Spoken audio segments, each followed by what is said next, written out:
நெஹெமியாவின் புத்தகம் 2ஆம் அதிகாரம். నెహమ్యా గ్రంథం 2వ అధ్యాయం. நெஹெமியாவின் புத்தகம் 2ஆம் அதிகாரம் 10வது வசனத்திலே நடுவிலே இருக்கிற ஒரு சிறு பகுதி. నెహమ్యా 2వ అధ్యాయం 10వ వచనంలో మధ్య భాగం.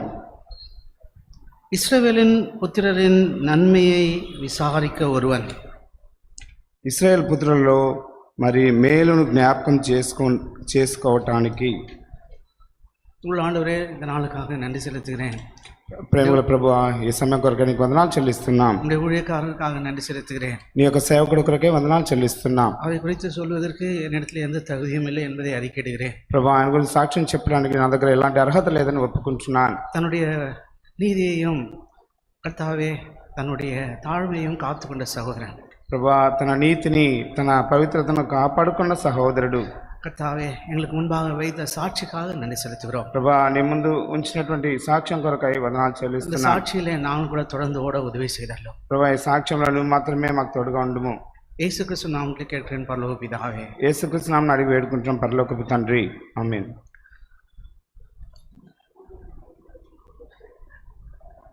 நான் அங்கிளை யெகோஷாமாவிலே நான் அநேக முறை பார்த்திருக்கிறேன். నేను అంకుల్ని జెహోషమ్మాలో అనేకసార్లు చూసి ఉన్నాను. ஆனால் அவரோடு கூட நான் நெருங்கி நான் எப்பொழுது நான் பழக ஆரம்பித்தேன் என்றால், ఆయనతో కూడా నేను సన్నిహితంగా ఎప్పుడు మరి అలాంటి అనుబంధం కలిగి ఉండడానికి ప్రారంభించానంటే, ஒரு நாள் ஊழியத்தின் நிமித்தம் நான் பூந்தமல்லிக்கு பக்கத்தில் இருக்கிற ஒரு சபைக்கு நான் அனுப்பப்பட்டேன். ఒక దినాన ఒక పరిచర్య కొరకై పూందమల్లి దగ్గర ఉన్నటువంటి సంఘానికి నేను పంపబడ్డాను. கர்த்தருடைய வார்த்தையை அதனால் பகிர்ந்து கொள்ளும்படியாக நான் அங்கே போயிருந்தேன். దేవుని యొక్క వాక్యాన్ని పంచుకుంటూ కొరకై అక్కడికి వెళ్ళి ఉన్నాను. அங்கே நான் போன பொழுது எனக்கு மிகுந்த ஒரு ஷாக்காக இருந்தது. అక్కడికి నేను వెళ్ళినప్పుడు నాకెంతో మరి ఆశ్చర్యభరితంగా ఉన్నది. அங்கே அங்கிள் அங்கே உட்கார்ந்து இருந்தார். అంకుల్ అక్కడ కూర్చొని ఉన్నాడు. இவரை உட்கார வைத்துக்கொண்டு நான் எப்படி பேசுவது? ఈయనను అక్కడ కూర్చున్నబెట్టి నేను ఏ విధంగా మాట్లాడేది? எனக்கு நடுக்கமாக இருந்தது. నేను వణుకుతూ ఉన్నాను. நான் நேராக அவரிடத்துல போனேன். నేను నేరుగా అంకుల్ దగ్గరికి వెళ్ళాను. அங்கிள், எதை ஆகிலும் நீங்கள் பகிர்ந்து கொள்ளுங்கள் என்றேன். నేను ఏదో పంచుకోవడానికంటూ వచ్చాను, కానీ நீங்கள் எதாயிலும் பகிர்ந்து கொள்ளுங்கள் என்று சொன்னேன். అయితే మీరు ఏదైనా పంచుకోనండి అన్నాను. அவர் முடியவே முடியாது என்று சொல்லிவிட்டார். అది వీలు కానే కాదు అని చెప్పాడు. உங்களை ஜெகோஷாமாலிருந்து அனுப்பியிருக்கிறார்கள். నిన్ను జెహోషమ్మా నుంచి పంపి ఉన్నారు. இதற்காக தான் అனுப்பியிருக்கிறார்கள். దీని కొరకే కదా పంపించారు. ஆகவே நீங்கள் தான் பேச வேண்டும் என்றார். కాబట్టి నువ్వే మాట్లాడాలి అన్నాడు. அங்கிள், நீங்கள் இருக்கும்போது நான் எப்படி என்றேன். అంకుల్, మీరున్నప్పుడు నేనే విధంగా అన్నాను. ஏறத்தாழ ஒரு 10 நிமிஷம் அவரோடு பேசியிருப்பேன். దగ్గర ఒక 10 నిమిషాలు అందుకని మాట్లాడాను. அவர் ஒத்துக்கொள்ளவே இல்லை. ఆయన అంగీకరించనే లేదు. இல்ல பிரதர், நீங்க தான் பேசணும். లేదు సహోదరుడా, నువ్వే మాట్లాడాలి. அன்றைக்கு அவரிடத்திலே இருந்த அந்த தாழ்மையை கர்த்தர் எனக்கு காண்பித்தார். ఆ దినాన ఆయన దగ్గర ఉన్నటువంటి ఆ తగ్గింపు, అధీనత్వం నాకు చూపించాడు. அவருடைய வயது என்ன? ఆయన వయసు ఏంటి? என்னுடைய வயது என்ன? నా వయసు ఏంటి? அப்பொழுதுதான் ஊழியத்துக்கு வந்திருக்கிறேன். నేను అప్పుడే పరిచర్యకు వచ్చినాను. ஆகவே அந்த நாளிலே மிக நடுக்கத்தோடு நான் அந்த நாளிலே கர்த்தருடைய வார்த்தையை நான் பகிர்ந்து கொண்டேன். ఆ దినాన మరి ఎంతో వణుకుతూ దేవుని వాక్యాన్ని పంచుకున్నాను. இன்னொரு நாள் நான் திருவேற்காடு போயிருந்தேன். ఇంకొక దినాన నేను తిరువేరుకాడుకు వెళ్ళాను. அன்றைக்கு நாங்கள் சாப்பிட்டு கொண்டிருந்தோம். అక్కడ మేము భోంచేస్తా ఉన్నాం. அப்பொழுது அவர்களும் கூட பக்கத்தில் உட்கார்ந்து சாப்பிட்டு கொண்டிருந்தார். అంకుల్ కూడా అక్కడ కూర్చొని భోజనం చేస్తా ఉన్నాడు. அங்கே அவருடைய மகள் இப்பொழுது நியூசிலாண்டில் இருக்கிறார்கள். அவருடைய தகப்பனாருக்கு ஒரு gift கொடுத்தார்கள். అక్కడ మరి తన కూతురు తను ఇప్పుడు న్యూజిలాండ్ లో ఉన్నారు. ఆయన ఒక బహుమానం ఇచ్చింది. சாப்பிடும்போது ஒரு gift அவருக்கு கொடுத்தார்கள். మరి ఆయన భోంచేస్తున్నప్పుడు ఒక బహుమతి ఆయనకి ఇచ్చింది. அதை வாங்கி நான் பக்கத்தில் உட்கார்ந்த பொழுது அப்படியே என் கையிலே கொடுத்தார். అది ఆమె దగ్గర నుంచి అది తీసుకొని పక్కన కూర్చున్న నాకు దాన్ని అట్లే ఇచ్చేసాడు. அது எவ்வளவு என்று அவர் பார்க்கவும் இல்லை. అది ఎంతని కూడా ఆయన చూడలేదు. அங்கே அதை வாங்கி அப்படியே பக்கத்திலே இருக்கிற என்னிடத்திலே என் கையிலே கொடுத்தார். అది తీసుకొని పక్కన కూర్చున్న నాకు అట్లే ఇచ్చేసాడు. இப்படித்தான் என்னுடைய அறிமுகம் அவரோடு கூட நடந்தது. ఈ విధంగా నా యొక్క పరిచయం అంకుల్తో జరిగింది. அவ்விதமாய் காலங்கள் கடந்து போனது. ఆ విధంగా రోజులు గడిచాయి. நான் காஞ்சிபுரத்திலும் நான் கண்ணூரிலும் நான் ஊழியம் செய்து கொண்டிருக்கிறேன். కాంచీపురంలోను కన్నూరులోను నేను సేవ చేస్తా ఉన్నాను. ராஜமாணிக்கம் அங்கிள் அவர்கள் தான் எனக்கு என்னுடைய ஊழியத்திலே எனக்கு வழிகாட்டியாக இருந்தார். రాజ్యం అనే అంకుల్ ఆయన నాకు పరిచర్యలో ఆయన నన్ను నడిపించేవాడిగా ఉన్నాడు. காஞ்சிபுரத்திலே அங்கே இருக்கக்கூடிய சபையானது மிகவும் சிறிய சபை. కాంచీపురంలో అక్కడ ఉన్నటువంటి సంఘం చాలా చిన్న సంఘం. ஒரு நாள் நான் அங்கிளை அழைத்தேன். ఒక దినాన నేను అంకుల్ని ఆహ్వానించాను. அப்பொழுது ராஜமாணிக்க அங்கிளும் இருக்கிறார். అప్పుడు రాజమాణిమ అంకుల్ కూడా ఉన్నాడు. அந்த சின்ன கிராமத்திற்கு ஒரு நாள் நான் அங்கிளை அழைத்தேன். ఆ చిన్న గ్రామానికి ఒక దినాన నేను అంకుల్ని ఆహ్వానించాను. அப்பொழுது அங்கிள் சொன்னார், అప్పుడు అంకుల్ చెప్పాడు, நீ ராஜமாணிக்கம் பிரதர் கிட்ட சொல்லு. రాజమాణిమ అంకుల్ దగ్గర చెప్పు.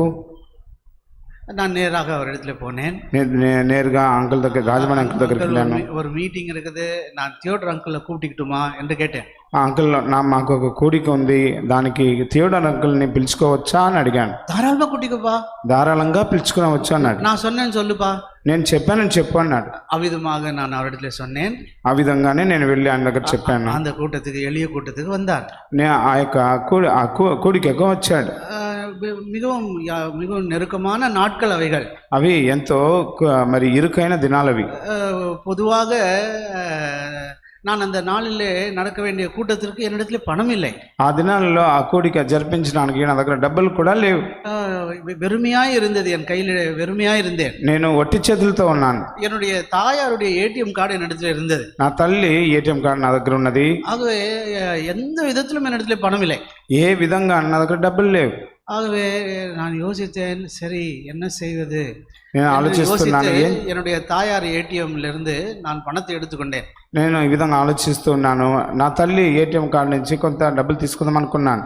நான் அதை எடுத்து நான் என்னிடத்திலே வைத்திருந்தேன். దాన్ని తీసుకుని నా దగ్గర ఉంచుకుని ఉన్నాను. அன்னைக்கு அந்த கூட்டம் முடிந்தது. అది నా కూడిక ముగించబడింది. அந்த கூட்டம் முடிந்த பிற்பாடு ஜெபிப்பதற்காக நான் அவரிடத்துல போயிருந்தேன். ఆ కూడిక ముగించబడిన తర్వాత ప్రార్థించడానికి అంకుల్ దగ్గరికి వెళ్ళాను. அவர் தன்னுடைய பேக்கை திறந்து ఆయన బ్యాగ్ తెరిచి அதுல இருந்து ஒரு கவரை எடுத்து దాంట్లో నుంచి ఒక కవర్ తీసుకుని அதை என் கையிலே கொடுத்தார். అది నా చేతుల్లో ఇచ్చాడు. அது எனக்கு எவ்விதமா இருந்தது என்றால், అది నాకు ఏ విధంగా ఉన్నదంటే, அன்றைக்கு ஆண்டவர் என்னோடு கூட இடைப்பட்டதை சொல்லுகிறேன். ఆ దేవుడు ఆ దినాన నాతో కలిగిన సన్నిహిత్యాన్ని చెప్తున్నాను. நீ மனுஷனை நம்புறியா? నువ్వు మనిషిని నమ్ముతున్నావా? நான் இல்லையா? నేను లేనా? நான் உனக்கு உதவி செய்ய மாட்டேனா? నేను నీకు సహాయం చేయనా என்று ஆண்டவர் நேரடியாக என்னிடத்துல கேட்டதை போல இருந்தது. దేవుడు నేరుగా నా దగ్గర అడిగిన విధంగా ఉన్నది. இவ்விதமாய் இந்த ஊழியத்திலே கொஞ்சம் கொஞ்சமாய் கர்த்தர் அவருடைய ஊழியக்காரர் மூலமா என்னை நடத்தினார். ఈ విధంగా కొంచెం కొంచెంగా ఆయన యొక్క సేవకుల ద్వారా నన్ను నడిపించాడు. ஒரு நாள் நான் கண்ணூருக்கு அவரை அழைத்திருந்தேன். ఒక దినాన్ని కണ്ണూరుకి అంకుల్ని ఆహ్వానించాను. அப்பொழுது ஆன்டியும் இருந்தார்கள். అప్పుడు ఆంటీ కూడా ఉన్నారు. ஆன்டியும் அங்கிளும் 2 பேரும் அவருடைய காரிலே கண்ணூருக்கு வந்தார்கள். ఆంటీ అంకుల్ ఇద్దరు మరి వారి యొక్క కారులో కണ്ണూరుకు వచ్చారు. ஒரு சிறிய கிராமம் அது, ఒక చిన్న కుగ్రామం అది. கொஞ்சம் விசுவாசிகள் அங்கே இருக்கிறார்கள். కొంతమంది విశ్వాసులు అక్కడ ఉన్నారు. அங்கிள் எப்படி எல்லாம் நடத்தணும் என்று கேட்டார். అంకుల్ వచ్చి ఏ విధంగా నడిపించాలి అని అడిగాడు.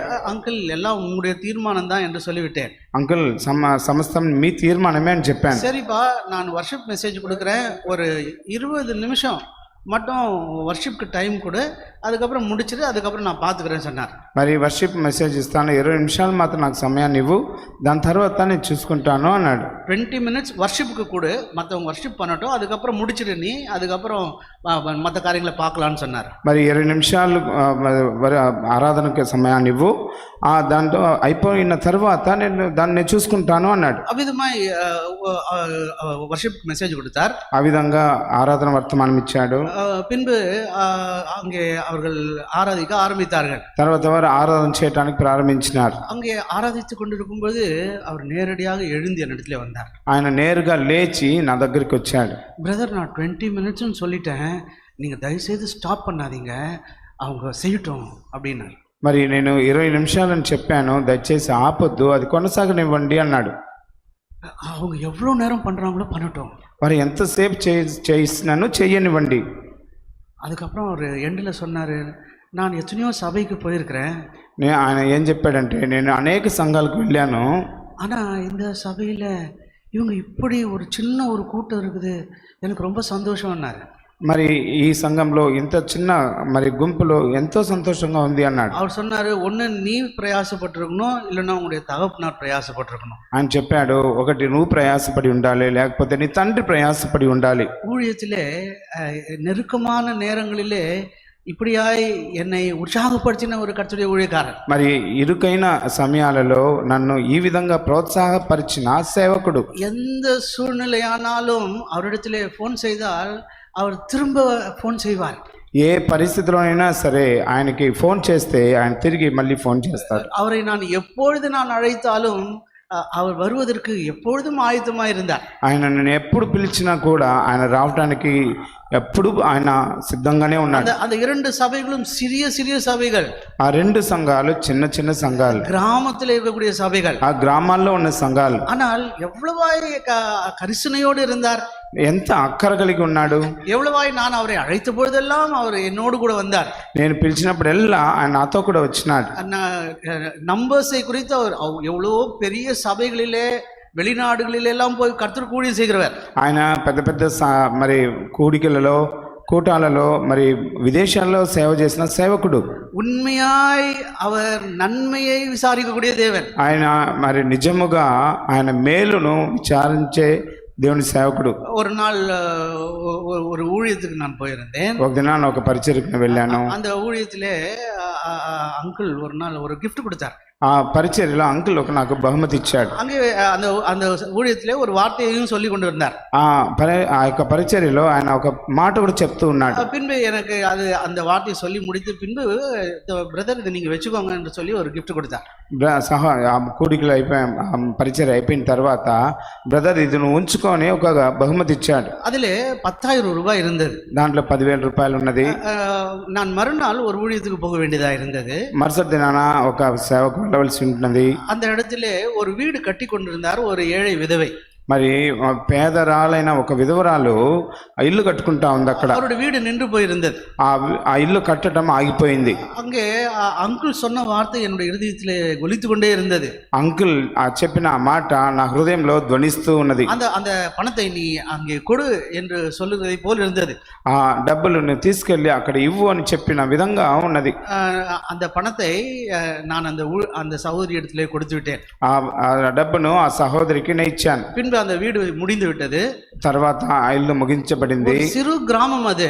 అది చిన్న గ్రామం. అది நான் అంకుల్ இடத்திலே போனேன். నేను అంకుల్ దగ్గరికి వెళ్ళాను. அவரிடத்திலே நான் ஒன்றையும் சொல்லவில்லை. నేను అంకుల్ దగ్గర ఏం చెప్పలేదు. అంకుల్ ஒரு வீடு டெடிகேஷன் இருக்குது. అంకుల్ ఒక ఇల్లు అక్కడ ప్రతిష్ట ఉన్నది. అంకుల్ நீங்க வரணும். అంకుల్ మీరు రావాలి. வரேன்ப்பா అన్నారు. నేను వస్తాను అన్నాడు. யார் அவங்க அப்படிலாம் எதுவுமே கேட்கல. ఎవరు వాళ్ళని ఏమీ అడగలేదు. ஆனா அவங்களுக்கு இந்த காரியத்தை ஏன் செய்ய வேண்டும் என்ற காரியத்தை மாத்திரம் நான் இடத்துல சொன்னேன். ఆ యొక్క పని దేనికి చెయ్యాలి అన్న విషయాన్ని మాత్రం చెప్పాను. அப்படியாப்பா అన్నారు. అలాగా సహోదరుడా, சரி நான் வரேன் అన్నారు. అయితేనే వస్తాను అన్నాడు. అవిధமாகவே வந்தார். ఆ విధంగానే వచ్చాడు. அந்த வீட்டினுடைய டெடிகேஷனை செய்தார். ఆ ఇంటి ప్రతిష్ట చేశాడు. பின்பு நான் அவர்கிட்ட சொன்னேன். తర్వాత ఆయన దగ్గర నేను చెప్పాను, அங்கிள் நீங்க இந்த கிஃப்ட் எனக்கு கொடுத்தீங்க. అంకుల్ మీరు గిఫ్ట్ నాకు ఇచ్చారు కదా, அந்த கிஃப்ட் இந்த சகோதரி வீடுக்கு கொடுக்கணும்னு ஆண்டவர் என்கிட்ட சொன்னாரு. ఆ సహోదరి ఇల్లు కట్టడానికి ఇవ్వాలని దేవుడు నాతో చెప్పాడు. அதனால நான் அவங்ககிட்ட கொடுத்துட்டேன். కాబట్టి నేను దాని వరకు ఇచ్చేసాను. இந்த வீடு கட்டி முடிக்கப்படுதுன்னா பண்ணி முடிக்கப்பட்டுச்சுன்னா அது நீங்களும் ஒரு காரணம். అంకుల్ ఈ ఇల్లు కట్టబడింది ముగించబడింది అంటే దానికి మీరు కూడా ఒక కారణం. அதனாலதான் நான் உங்களை வர சொன்னேன். దానికే ఈ దినాన్ని మిమ్మల్ని పిలిచాను. அப்ப அவர் சொன்னாரு, అప్పుడు ఆయన చెప్పాడు, அந்த கிஃப்ட் நான் உனக்கு தானே கொடுத்தேன். ఆ గిఫ్ట్ నీకు కదా ఇచ్చాను. அது உன்னுடைய செலவுக்கு தானே கொடுத்தேன். నీ ఖర్చులకు కదా ఇచ్చాను. நீ ஏன் வந்து அந்த நீ கொடுத்தன்னு ஒரு வார்த்தை கேட்டார். నువ్వెందుకు అక్కడ ఇచ్చావని ఒక మాట అడిగాడు. அவருடைய அன்பு என்னால் அதை நான் எப்படி நான் சொல்லுவது.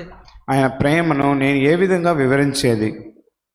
இப்படி ஊழியத்திலே சிறு கிராமத்திலே ஊழியம் செய்து கொண்டிருந்த என்னை அவர் இவ்விதமாய் என்னை ஆதரித்து என்னை రాజమణికి అంకుల్కి పిற்பாடு ஊழியத்திலே என்னை ఆదరిత ஒரு కర్తడి దాసన్. ఈ విధంగా చిన్న కుగ్రామంలో సేవ చేస్తున్న నన్ను అనేక సార్లు ప్రోత్సహించి రాజమాణిక్య అంకుల్ తర్వాత ఈయన నన్ను ఆదరిస్తూ ప్రోత్సహిస్తూ వచ్చాడు.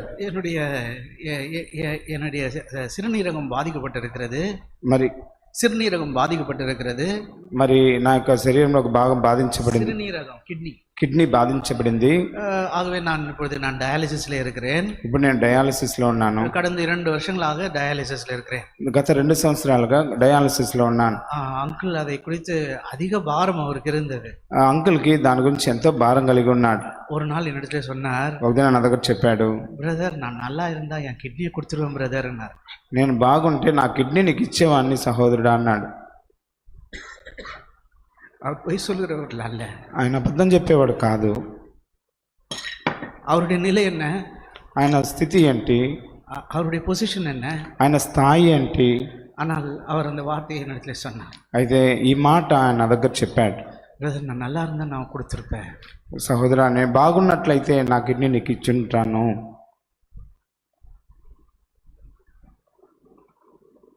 ஒவ்வொரு சூழ்நிலையிலும் அதிக கரிசனையோடு பிரதர் எப்படி ஆயிலும் பாருங்க என்று சொன்ன கர்த்தருடைய தாசன். మరి ప్రతి పరిస్థితిలో కూడా అక్కరతో ప్రేమతో ఈ విధంగా ఉంటే బాగుంటుంది, ఇలా ఉండాలి అని చెప్పేవాడు. என்னுடைய மூத்த மகளுக்கு நான் மருத்துவ படிப்புக்கு நான் ட்ரை செய்து கொண்டிருந்தேன். నా యొక్క పెద్ద కుమారుడికి వైద్య చదువుకి నేను ప్రయత్నిస్తూ ఉన్నాను. அப்பொழுது எக்ஸாம் எல்லாம் முடிந்து அட்மிஷன் ஆகக்கூடிய நேரம். మరి ఎగ్జామ్స్ అంతా అయిపోయింది, మరి అడ్మిషన్ జరిగే సమయం అది. அப்பொழுது அவர் மருத்துவ கல்லூரியிலே சேர்க்க வேண்டிய நேரம் வந்தபோது, ఆ యొక్క వైద్య కళాశాలలో చేర్పించే సమయం వచ్చినప్పుడు அதுக்காக அதிகமான பணம் அங்கே தேவைப்பட்டது. దానికి ఎంతో డబ్బు అవసరమైనది. அப்பொழுது நான் அவரிடத்துல சொன்னேன். ఆ విధంగా అంకుల్ దగ్గర పంచుకున్నాను. அங்குள் சொன்னார், இங்கே கிடைக்கலன்னா பரவாயில்ல, நீ பெங்களூர்ல கொண்டு போய் சேரு, ఇక్కడ దొరకకపోతే పర్వాలేదు, నువ్వు బెంగళూరుకి తీసుకెళ్లి చేర్పించు, நீ அங்க போ, அங்க அதிகம் பணம் இல்லை, நீ அங்க போ, அங்க உனக்கு கிடைக்கும் அப்படின்னு சொன்னார். నువ్వు అక్కడికి వెళ్ళు, అక్కడ ఎక్కువ డబ్బులు ఖర్చు కాదు, అక్కడికి వెళ్ళు నీకు దొరుకుతుంది అన్నాడు. நீ பணத்தை குறித்து நீ கவலைப்படாத, ஆண்டவர் கொடுப்பாரு சொன்னார். నువ్వు డబ్బుల గురించి చింతించవద్దు, దేవుడు ఇస్తాడు అన్నాడు. இவ்வளவு பணம் ஆகுதுன்னு பார்க்காதப்பா, ஆண்டவர் உனக்கு கொடுப்பாரு, நீ கவலைப்படாதன்னு சொன்னார். మరి ఇంత ఖర్చు అవుతుందని నువ్వు బాధపడద్దు, దేవుడు నీకు ఇస్తాడు, దాని గురించి చింతించొద్దు అన్నాడు. ஒவ்வொரு இக்கட்டான சூழ்நிலைகளிலும் கடினமான சூழ்நிலைகளின் மத்தியிலும் அங்கே என்னை உற்சாகப்படுத்தின ஒரு கர்த்தருடைய ஊழியக்காரர். మరి ప్రతి ఇక్కటైన సమయంలోనూ కఠినమైన సమయాల్లోనూ నన్ను ప్రోత్సాహపరిచిన దేవుని సేవకుడు, என்னுடைய நன்மையை விசாரித்த ஒரு கர்த்தருடைய ஊழியக்காரர், నా యొక్క మేలును మరి ఆయన పరీక్షించిన ఒక సేవకుడు. எப்பொழுதெல்லாம் நான் அவரிடத்திலே நான் ஃபோன் செய்கிறேன், அப்பொழுதெல்லாம் என்னுடைய முழு குடும்பத்தை குறித்து ஒவ்வொரு குறித்து விசாரிப்பார். మరి ఎప్పుడెప్పుడల్లా నేను ఆయనకి ఫోన్ చేస్తాను, అప్పుడల్లా మా కుటుంబంలో ఉన్న ప్రతి ఒక్కరిని విచారించేవాడు. அவருடைய அன்புக்கு நான் என்னதை திரும்ப செலுத்த முடியும்? మరి ఆయన యొక్క ప్రేమకు నేనేం చెల్లించగలను? ஆகவே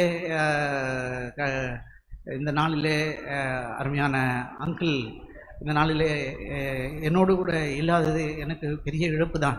కాబట్టి ఇది నా అంకుల్ నాతో కూడా లేనిది నేను తట్టుకోలేని స్థితిలో ఉన్నాను. எனக்கு பலமாய் இருந்தார். నాకు ఆయన ఎంతో బలంగా ఉన్నాడు. ஒரு வல்லமையாய் எனக்கு பின்னால் இருந்தார். ఆయన నాకు శక్తిగా నా వెనకాల ఉన్నాడు. எல்லா காரியத்தையும் நான் அவரிடத்திலே கேட்டுத்தான் நான் செய்வேன். ప్రతి విషయాన్ని అంకుల్ దగ్గర అడిగే నేను చేసేవాడిని. எதையும் நான் அவரிடத்திலே கேட்காமல் நான் செய்ய மாட்டேன். ఏమి ఆయన దగ్గర అడగకుండా నేను చేసేవాడిని కాదు. கர்த்தர் தாமே உதவி செய்வாரா. దేవుడు తానే సహాయం చేయను గాక.